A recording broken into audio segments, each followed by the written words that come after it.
Hey guys, Gizmodict here, and this is the camera review of the new Moto G4 Plus. During the launch event of the Moto G4 Plus, Motorola did hype this camera up a lot, and they even claimed that it performs better than the iPhone 6s. In this video, I will be comparing it with my Galaxy S6 to see if the camera is any good. So without wasting any more time, let's get started. The Moto G4 Plus on the back sports a 16-megapixel f2.0 sensor with face detection autofocus. The phone can record videos in 1080p, and you even have support for 120fps videos, although it is limited to 540p.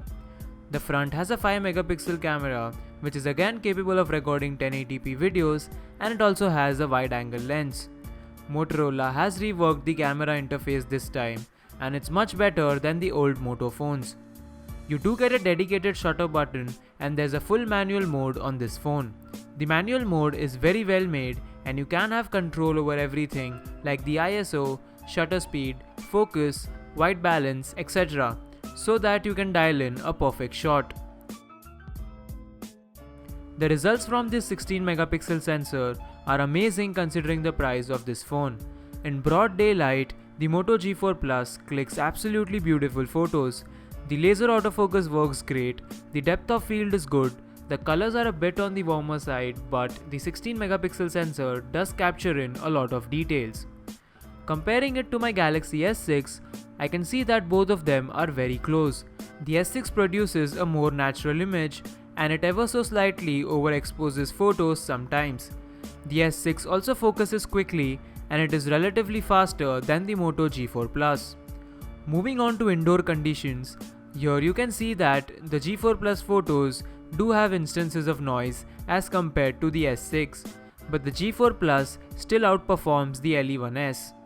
Considering its price and its competition, the G4 Plus is doing very well.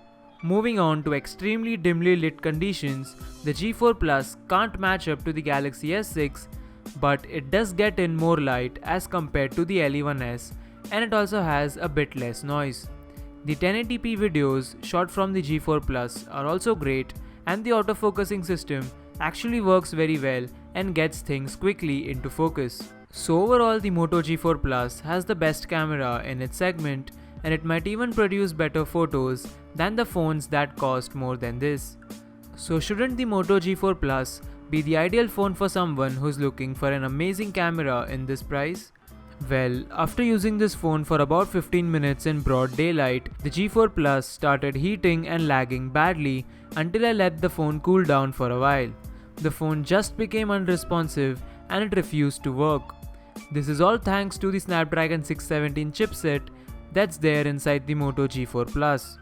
Do note that the outside temperature was quite high due to the summer season, so that might have accelerated the overheating of the phone.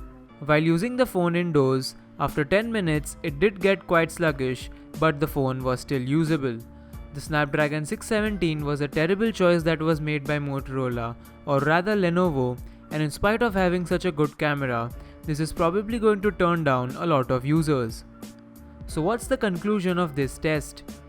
Well, the Moto G4 Plus has an amazing camera and it will do just fine under normal use. But if you are planning to use this camera for more than 15 to 20 minutes at a stretch, you might start facing these issues.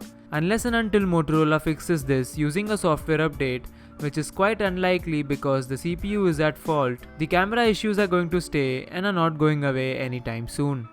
So whether you should buy the Moto G4 Plus or not depends on how heavily you use the phone. That concludes my camera review of the new Moto G4 Plus.